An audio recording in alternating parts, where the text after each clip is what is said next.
It's the summer special of the Pat McGann Show. This week, Pat welcomes Chicago mayoral candidate Liam Stanton and Dwayne Kennedy. The Pat McGann Show, as always, is brought to you by Tiege Hanley, uncomplicated skincare for men. And now, here's Pat. Before we jump in, I want to make you guys aware of something else. This is a great opportunity for you to win some cash, $1,000. Tiege Hanley is giving out $1,000 in celebration of 10 years of compliments.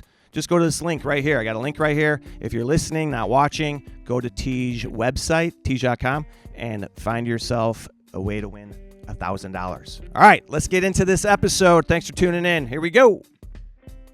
All right, well, this is interesting and fun and a little bit different. We haven't had a politician on or a mayoral candidate, but we do today. We have Liam Stanton joining us, who's running for mayor of Chicago. Liam, what's up, dude? Thanks for having me, man. Good to see you. Good to be here. We just gotta dive right in. Have you started making your posters? We got the posters. We got the posters. Do you have a slogan? What's the slogan? You know what? We're going with Chicago's choice for a real change, which is, I think, indicative of we want to do things differently, but could also be like a jewel. Like, Chicago's choice could be like a jewel steak, which is just as good. No doubt, yeah. Chicago's choice.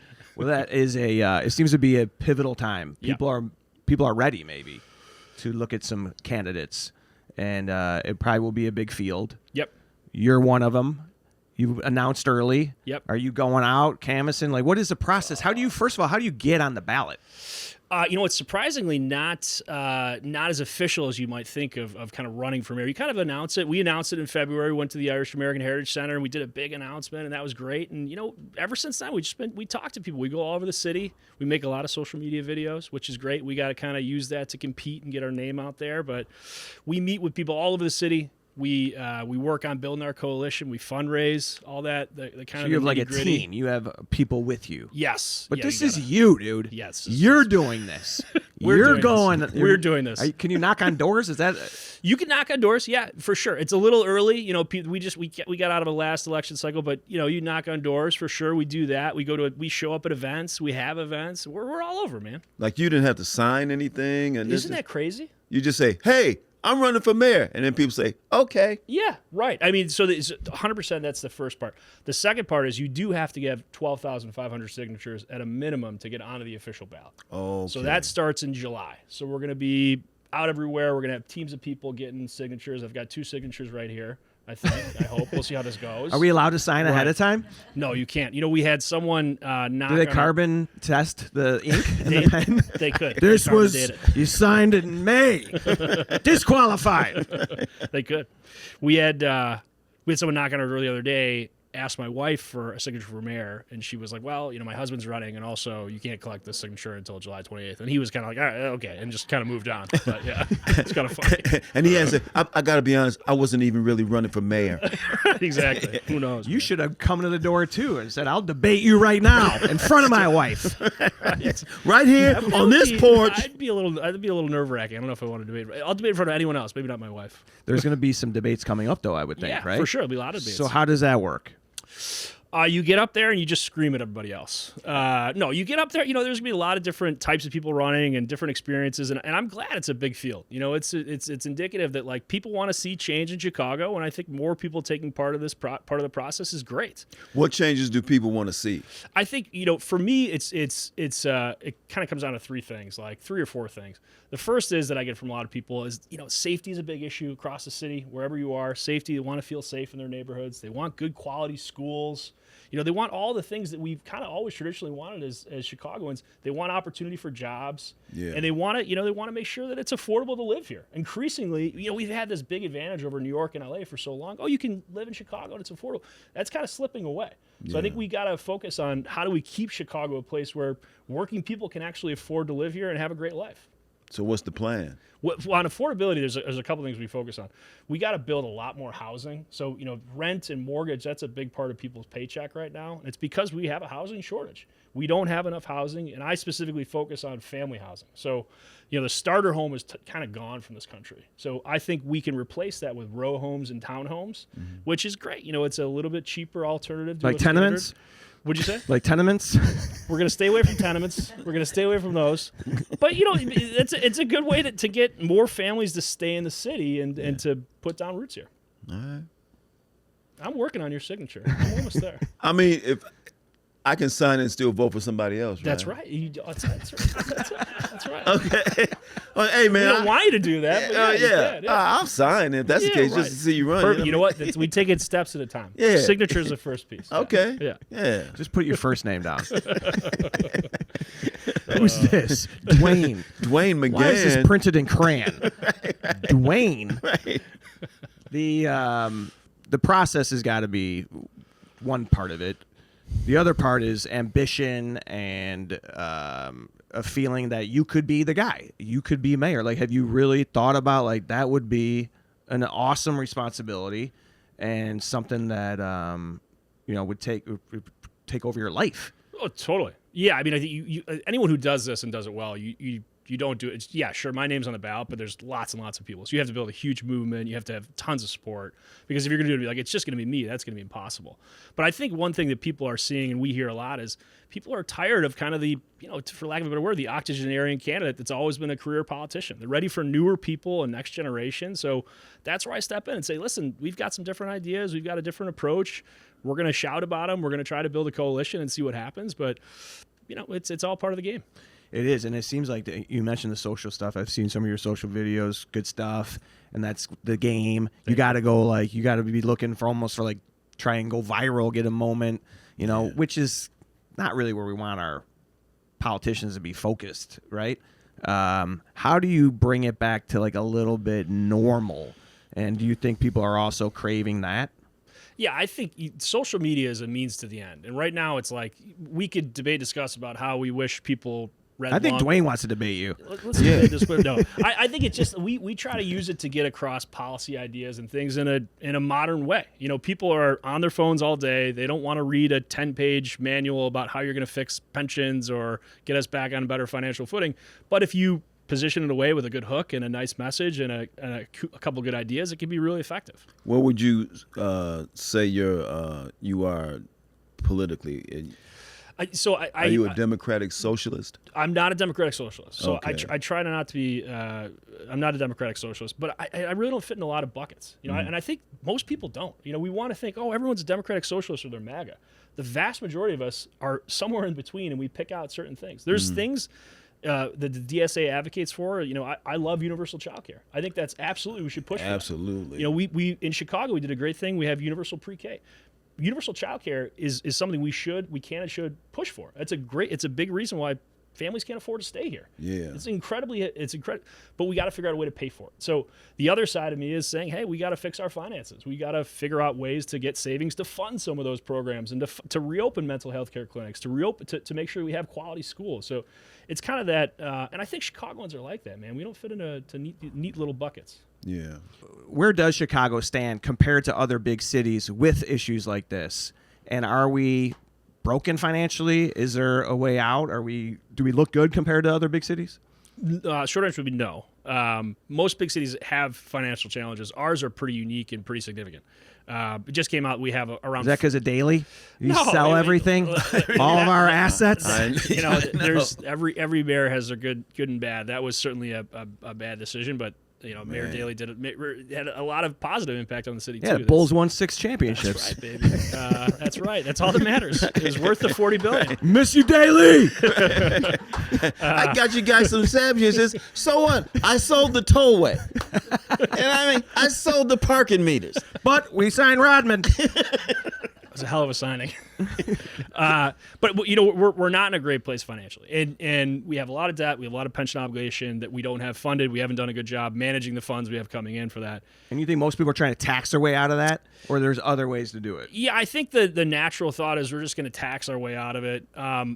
That's, I think, proven to not work. And in Chicago, that's definitely not going to work. So I think we need to grow our way out of it. This is a working town. This is a place where, my grandfather came as an immigrant from Ireland. He got a job cleaning streetcars. He worked worked his ass off. My dad was a Chicago cop, worked his ass off, had side jobs. Each rung of our family has done a little bit better because that opportunity has been present here. So I think the name of the game is really providing more opportunities so that we have more jobs, more people move here, and we can pay down this huge debt a little bit faster and put ourselves in a better position. And now they're saying, though, that jobs are going away because of technology. And I just read in my local paper, the Beverly Review. Are you doing that? Are you digesting local neighborhood papers from around the city? I've been doing that my whole life. Your whole life? Really? Yeah. You got to. Are you a Chicago junkie? Like you got it. Yes, absolutely. Could you name most of the aldermen that we have? Pretty much. Yeah. Really? Yeah. You have that down. You know how everything works. The council. You don't want to be like here and saying I know everything, but I've got a pretty good handle on it. I think. Have you done any stuff close to politics? Have you?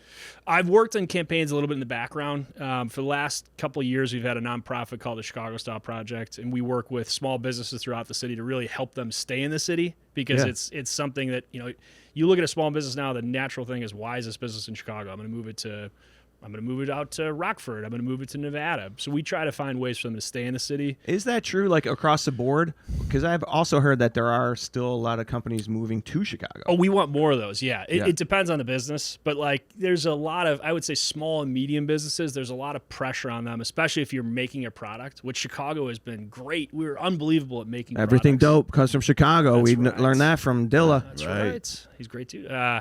So there's a lot of pressure on them, and the city government doesn't make it easier. So we want to find ways to make it easier on small businesses to thrive here, to have a place where they can provide more jobs and provide that opportunity. And that you're talking about just red tape, bureaucracy. They make people go through. I'll give you an example. So I was with a small business owner the other day. She has an unbelievable business. I won't mention it because she kind of complained about it. But it's a great business, and she bought this building right in the heart of this Northwest Side neighborhood. It's on a corner. And she's got multiple addresses. And she used to work for the city. And she mentioned, I need a liquor license. Which address should I get it at? And she navigates the city, and she knows how to do it, and she puts it at one address. 2 months later, she gets 10 people from the city coming out, shutting down her business, saying, this liquor license, you've been selling liquor at the wrong what? We're going to put you in jail. We're going to shuts down her business for 10 days. All that revenue she can't get back. And she's like, I work for the city. You told me to do this. It's just because you didn't talk to this other department. And that happens all the time. This city department's not talking to each other, and they're doing stuff like this. They're shutting down businesses. They're not allowing us to grow and flourish. So we have an idea. It's like, listen, this is 2026. Have one portal for small businesses. Yeah. You only interact with one portal for the city. It is this portal. And it combines all those departments on the back end. It sorts through that stuff to make sure that we can do that. Other cities are doing it. San Francisco's done it. There's no reason we can't do it too. Who was the business? Can you tell us? We'll go support it. Color Club is a great business. Oh, Color Club. Yeah, really cool. How do you feel about putting yourself out here for everyone to dig through your past, your present? You got a lot of, it's vulnerable. Yeah, I mean, it's what's keeping really good candidates from running sometimes, it seems like. For sure. I mean, this is not a great political environment we're in. It's very hostile, and online culture is not great. But on the other hand, it's like, listen, if you love something, which I love Chicago, I'm super passionate about it, you're willing to put yourself through some of that. I'm also the youngest of 8, so I've been, getting my ass kicked my whole life. Yeah, you are ribbed, defying like what would be predicted. Yeah. The youngest of 8, and you're going to be mayor. You would think the oldest would do it? I mean, you would maybe think that. Yeah. I mean, that's pretty great. This is all just one big cry for attention from the youngest child. I was going to say, man, you need to be mayor to just take it out on your siblings. Right, exactly. Yeah. Didn't let me talk when I was a kid. Right, You're going to hear me now. Right. Now I'm going to zone you out of this. Right, exactly. Do you have some favorite mayors that I think inspire you, or politicians, or people that... I have elements of mayors that I like. I don't think there's one that kind of jumps. Goldie Wilson. Richard M. Daley. I grew up with Daley, right? Yeah. That's the 90s I grew up in, and there was so much positive that happened. We were growing exponentially in the 90s. We were winning championships. We were building. We were beautifying the lake. We have Millennium Park. There's a lot of positive there. There's elements. That's I think why we're broke. There's parts of that, but still haven't paid off that bean. the builders. I really like the politicians that are builders. There's a guy in San Francisco called Daniel Lurie.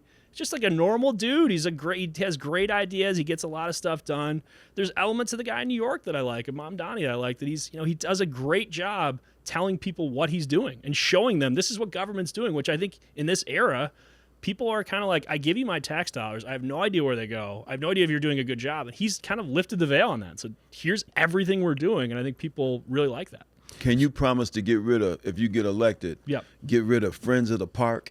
Oh man, this is going to be another one that gets clipped. So I don't think. Or reel them in a little bit. I think they should be real. Or give Dwayne their address. Yeah, right. And a brick, a list of names. Right. I mean, I can't have. We'll help. No, of course, no political violence. But you know what I mean? It's like, come on, Friends of the Park. Totally. FOP. Yeah, there's been some things over the years where you're kind of just like, what's going on? They campaigned to not have Obama's library. Right. That's ridiculous. Yeah, the Lucas Museum. Yeah. Come on, man. Yeah. Okay. You know what? Where do I sign? Would you have? Would you have liked to have seen the Lucas Museum in Chicago? I think it would have been great for us. Yeah, honestly. It would have. Yeah. You know, it's a parking lot. I think it would have brought tourists here. It would have been a great revenue generator for us. Yeah. I absolutely. It was a beautiful building. We need to think bigger as a city, and I think that was part of it. And it's a shame that we missed out on it. But that doesn't mean there's not going to be more. Teach Hanley has changed my life. My skin has been amazing. We're the #1 men's skincare routine in America. When I got here, they go, we're just waiting for the podcast guest. We know you're here for pictures. They thought you were a model? Yeah, you guys, he's glowing. In fact, Nate Bargatze was like, your skin's awesome. Just like, I look forward to I'm washing my face before I go to sleep. I think we haven't had any 40-year-olds on the podcast. And I said, I'm 50. And everyone goes, what? Tiege Hanley. It's the way we face the day. Yeah. Do you have some ideas that you're starting to bring out? Are you holding on to some stuff for when we get closer to because this election will be in February of 27. Yeah. And the timeline is going to start to get a little bit more serious, more involved. When do you think you'll start debating some of these other candidates? I think the debates start around October, November timeline. We've got the general election for some other, the What else can we do with the debates to freshen those up? Maybe you're not standing at a podium, right? Or maybe could you go somewhere else? Could you be in a bar? Could you be eating a beef maybe eating a or beef? something, just kind of do it at chopping it up. Zanies. Do it at Zanies, right? Maybe we should have you guys should just moderate these things. If you can get them there, we'll moderate. Yeah. That's perfect. I'm going to work on that. Who are the most formidable? I don't talk about other candidates. What do you mean? No, I think there's a couple. There's obviously we got an incumbent mayor. Incumbents are always strong. So Brandon Johnson will most likely run, and he'll be strong. He's got a good progressive base. All right. So what are the leading ideas that you think separates you from the pack? Yeah, I think there's. The reality is everyone's going to have very similar ideas. It's, are you going to be able to execute them? And are you going to bring a different mindset? I think if you look at a career politician who's been in office for 30 years, are they really going to come in and change things radically? I don't think so. I don't think that's going to happen. So I think what really separates me is I think we have a lot of quality ideas, and we've got them all on StantonForChicago.com. But what really separates me is the combination of I'm from an actual neighborhood. I grew up in Rogers Park. I grew up in a real working family. I have that perspective, and I think it's very valuable for the mayor to have that perspective. But I also have made my career outside of politics, and that has a lot of value too. I know how to move really fast and have creative ideas and get a shitload of people to work together and excited about things. And that's exactly what the city needs right now. It needs a little bit of that, those neighborhood values and put some of that outside perspective and experience together. I think that's what we need right now. And those would be your biggest qualifications. You have a good education, some experience running a business. What was your business? So yeah, I've spent my career kind of building and running businesses. I've started businesses. So one business I started was called Bowie. And what we did was we put together stand-up professionals. We put together other local vendors that were looking for business with companies that valued their experience. So we'd design a program. And we'd say, hey, great, you're an improv teacher. We're going to design a program. You're going to go in and deliver to this company, and we would make the match, which was awesome. It was a great company, and we had hundreds of people that were getting jobs because of that, which was really fun. COVID kind of killed that one, which was kind of sucked. Yeah. But I've also I've run large businesses. So I've run 150-year-old manufacturing company, international facilities all over the world, thousands of people, where they're kind of like, why would we do anything different? We've been making the product this way for 1 million years. Our customers are like it. That's similar to Chicago right now. It's like we're set in our ways. We've got a lot of doing shit the same way over and over again, and you have to break that. You have to come in and do it in a way that compels people to do something differently. And I've got a lot of experience in that. I think that we're maybe, as Chicagoans, Americans, humans, whatever it is, resistant to change. It's difficult. Yeah. And Rahm, when he was mayor, did make some, and I don't even like follow and get into this as much, but it seemed like he up top made unpopular decisions, took the heat, went through with it, and maybe they were the right decisions in retrospect. Totally. So that's really what it's going to take, and everyone's got to like just deal with it because they don't want what they got, but they don't want change. So how do you? Right. And I think you need. That's why I think this next mayor needs to be prepared to say this is going to be my one stint in politics, or this is my last job in politics. This is not. You're going to have to make a lot of unpopular decisions, and you're going to have to get people excited at the same time. That's the slogan. One stint, Stanton. One stint, Stanton. Yeah. No, I don't know. Could be. We're spitballing. Stand up or stand We down. got till February, dude. Right, we got time. We got time. Right. But I think you have to be able to come in and do that. And, I don't aspire to a career in politics. I think we need younger people running. I've advocated for term limits. I think we need more fresh bodies coming in and out of these roles. So I think this next mayor has got to be prepared to make some of those decisions. Yeah, it's really cool, man. I applaud your efforts. I mean, a lot of people would say, I'll run for mayor. I'll do this. I'm going to make some change. They should. And here you are doing it. Right. You got 2 young kids, Yep. right? Yep. How old are your children? 4.5 and 7 months, Oh, man. which is great. Yeah, Amazing. it is great, Yeah, but they're it's, the best. you're Yeah. busy. So you just want to become mayor to get out of the house. Pretty much, yeah. Yeah, I got I you. run marathons and I run for mayor just so I can get out of the house. Well, I got to go run. But it's great. I grew up here. It meant a lot to me to grow up in the city. I think it means a lot to Chicagoans to grow up in the city, and I want to create a place where they can do that too. Yeah, it would be nice to have maybe that feeling again of somebody that grew up here and really gets it running things. Yeah. And it's kind of cool that you grew up in Rogers Park in the sense that you grew up around a lot of different type of folks. 100%. Rogers Park is a microcosm of the city. Right. It's it is the most diverse neighborhood in the city and perhaps in the country. And you get a lot of different types of people. The city worker, all of it. It's a melting pot, which is cool. And you get to learn how to work with folks and interact, and it's a great place. I think it's good training. Another thing is, being a Chicagoan, I'm new to politics, but I'm certainly not new to Chicago. Right. And there's a lot that we want more Chicagoans, we want more people to move here, but we kind of understand things as Chicagoans. And I think that gives me a little bit of a leg up on some other folks that maybe are not from here. Yeah. Not everyone gets the joke about Lunt. You know what I'm saying? Your big Lunt bit. Do you know I grew up on Lunt? Did you really? I grew up in Lunton Ridge. Did you? Oh, Yeah. all right. That's funny because my parents, when they got married, they the first apartment they had was on Lunt in Rogers Park. Love that. And then they were like, we got to go to the south side. Yeah. These people are whack. You got to get out of here. What are we doing up I'm north? sick of walking under this train. I want it to stop me. Yes. Yes. Well, listen, man, this is awesome. Excited to know you. I should divulge, we have a little bit of a personal relationship. I know the Stanton family. Your brother Tom runs the Danny Did Foundation. Yes. Which has done remarkable, tremendous work Yes. with epilepsy in children Yep. and adults. And I went to Dayton with Tom. Yeah. And also know the Murtaughs on the other side of that family. Yeah, man, south but side. when I heard you were running and saw that you were running, I was like, oh, we got to get you in here and just help you spread the word because this is Appreciate exciting, man. And we do need change, and we need some young people, and this would be great. And we He's had got Tom my Waddle signature. on. There we go. Hey. We had Tom Waddle on. I was like, hey, well, so it's White Blonde Day. Whites and blondes. Let's do it. No comment. Stack them up. No comment. But yeah, you've been a great friend. You're a neighborhood guy. I've always really appreciated it. Not to blow smoke. I know we're on this.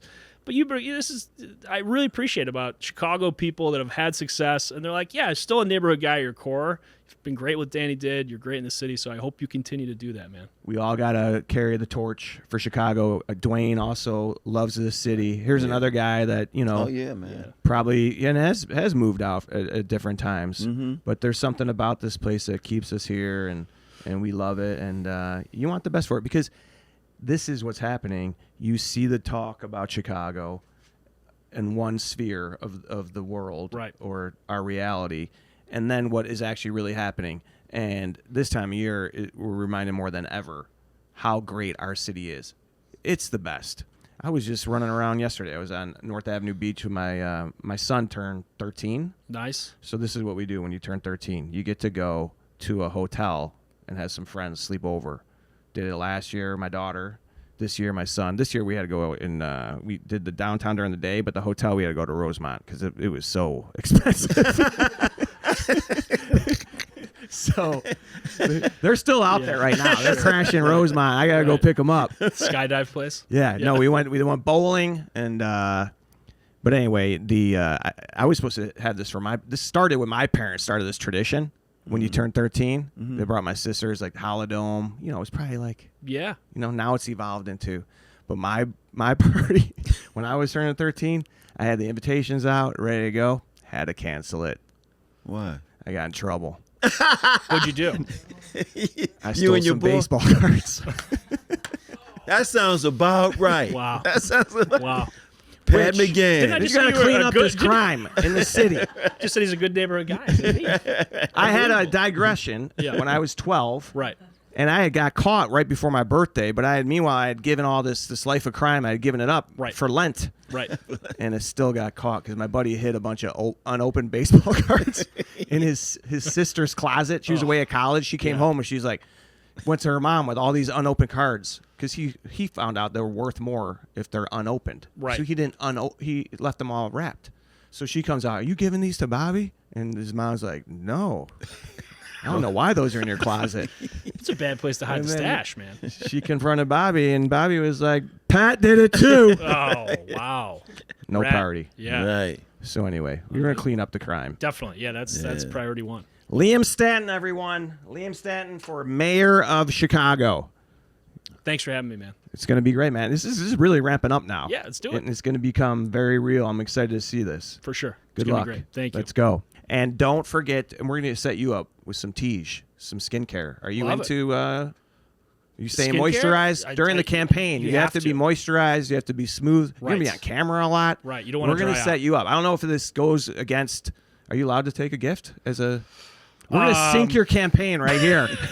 Right. We're not going to give you any, and we will wait till July to sign those things. Perfect. Right. Yeah, perfect. That sounds Right. great. All right, good times. Liam Stanton, good luck. Thanks, man. All right, guys, thank you for listening. We had, I promised you it was going to be a banger of an episode. That was a full one.